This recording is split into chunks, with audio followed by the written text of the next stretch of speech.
Welcome. Attention, please. Welcome aboard. Welcome to the No Comfort Zone podcast. It's time to get out of your comfort zone and live on purpose.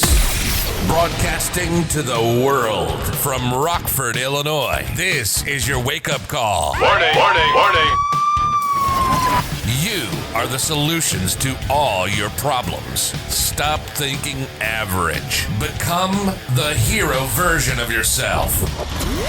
Every day, every time, without fail, no exceptions. It all matters. You've entered the No Comfort Zone. It's time for a reality check. Hey, what's going on, podcast family?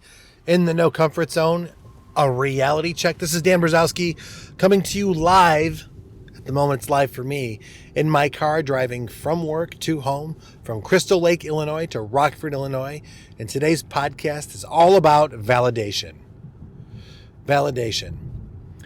My whole life, I've been trying to be validated, whether it was from things that I had, people that I was associated with, relationships that I was in, positions that I've held, and year-to-date incomes.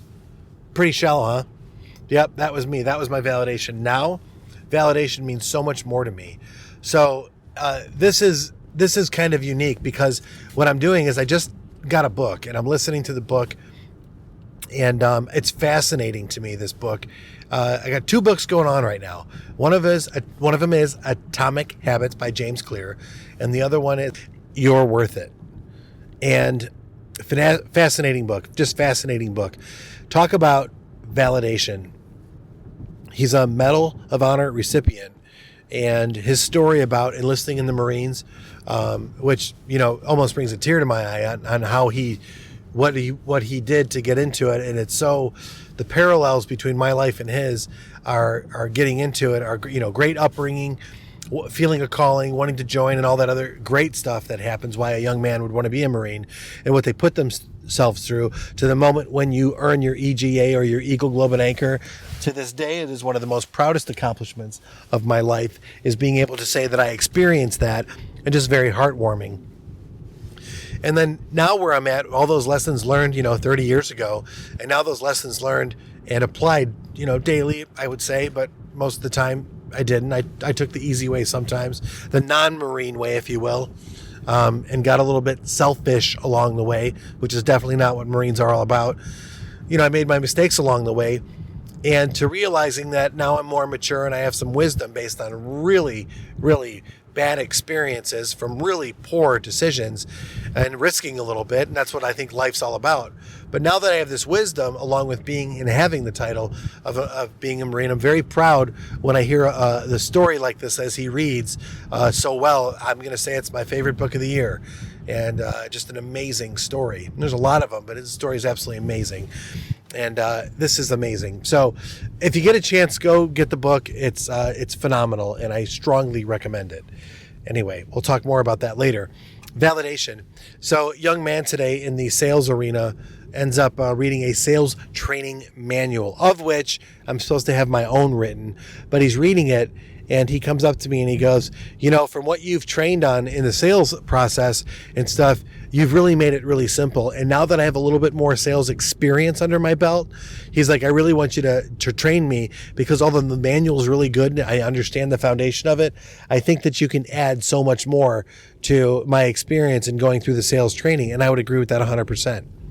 I don't know why it is, but a lot of the times I would want people to do the sink or swim thing, or get beaten up a little bit. As I'll say it in my book, and I've said it before, you need to get your teeth kicked in, get really uncomfortable, get beaten up a little bit before you come to me, because you're not going to understand what I'm talking about, because I use the principles to motivate of pleasure and pain.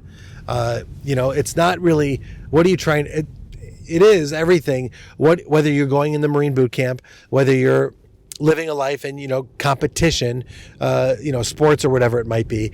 But whatever it is you're doing, you're either going towards pain, you're either going away from pain or towards pleasure. Well, I just realized that pleasure really doesn't motivate me that much. So pain is what does. So that's why I created the No Comfort Zone. And if you're a guy who's trying to figure out, hey, you know what, I'm not as successful as I want to be. Perfect example. Here's a perfect example. So I am going through a massive, intensive public speaking boot camp, being beaten up into submission to learn how to be a public speaker. Even though I mumble all the time and I'm not perfect on this, you know what? Give me a break. I'm driving in my car, talking to my little cell phone here, broadcasting to the world and trying to get a message out there just about my passion to help people get out of their comfort zone and live on purpose and really go after their goals. So bear with me.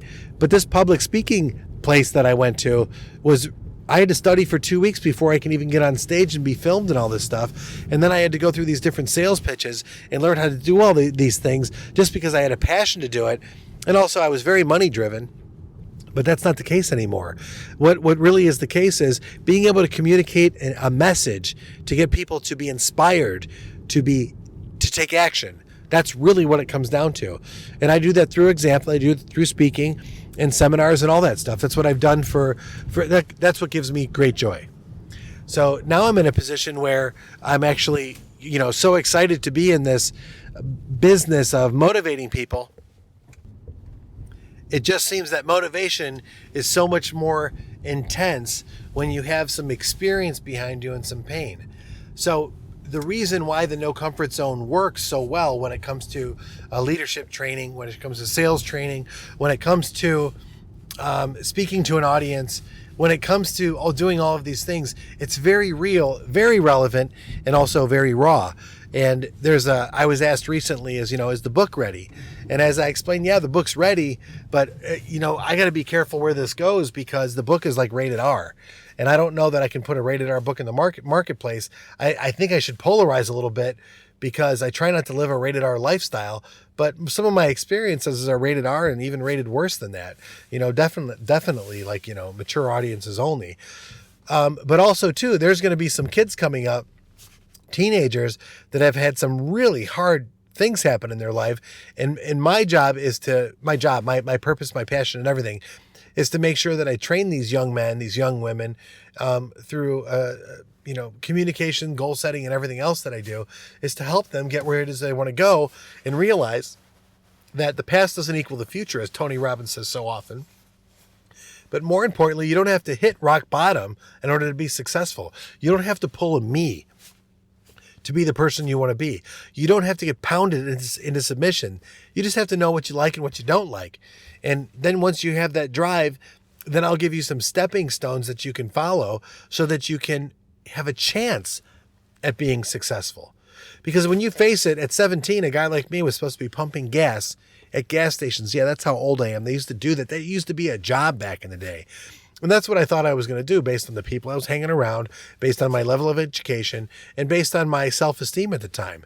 It was at 17, I remember, this is what I'm going to do. This is what I'm aspiring to be. But I wanted to be so much more. So if you look at where I was at then to where I'm at now, it's complete light years from where I thought I was going to be. And to have a young man tell me that he wants me to train him again on how to be a professional automobile salesperson based on what he's learning now, and he really wants to be successful, it is validation. Having a room full of people in an organization say, we would like to know your method of this. And my method is really simply this. It is completely transparent, as in life, completely genuine and completely driven so that everyone could win. And it's a fun process to go through. And it doesn't have to be a process. It's something that you can do. Basically, it's something that you can do and be proud of. There's honor in this. And just like going through Marine boot camp, and yes, I'm comparing sales training and management training. I'm comparing that to boot camp because you do learn a lot about yourself, physically, mentally, emotionally. That's what you're going to learn about yourself when you go through boot camp. You're going to give up every idea of self and become part of a team. And when it comes to the sales thing, you're going to give up a lot of stuff about yourself in order to help your customer go through a point emotionally and also verbally and mentally. Physically, yeah, the hours can be long, but for the most part, it's not as physically demanding as like boot camp. Or for all the veterans that have served out there and gone into a combat environment, my hat's off to you. I salute you, and I have mad respect for what you've been through, what you've done, and what you've go through, but more importantly, for the person that you are that decided you wanted to go ahead and do that. So yes, thanks for your service. greatly appreciate your service. But more importantly is I appreciate the fact that you've made a decision as a young man or woman to commit to that lifestyle. That says a lot about you as a person. So that's what I salute, is the person that you intended to be and the person that you become.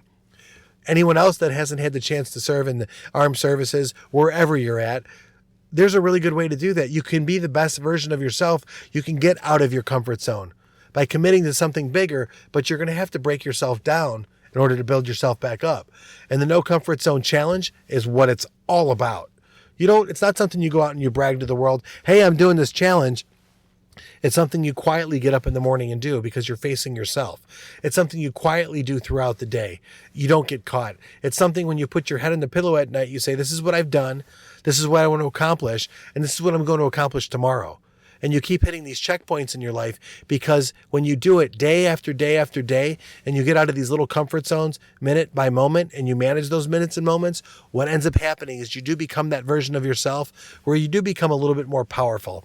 You become a little bit more confident. You have more conviction. And in the end, that's when you actually start to realize that you can help solve problems for other people just by being you, because you got out of your comfort zone and you started living on purpose. Say goodbye. Want more of the No Comfort Zone? You can follow Dan on Instagram and Twitter at NoComfortZone1. Bye. Or on the web at thenocomfortzone.com. Bye-bye. Bye-bye. Thanks for listening to the No Comfort Zone podcast. Bye-bye. Bye-bye.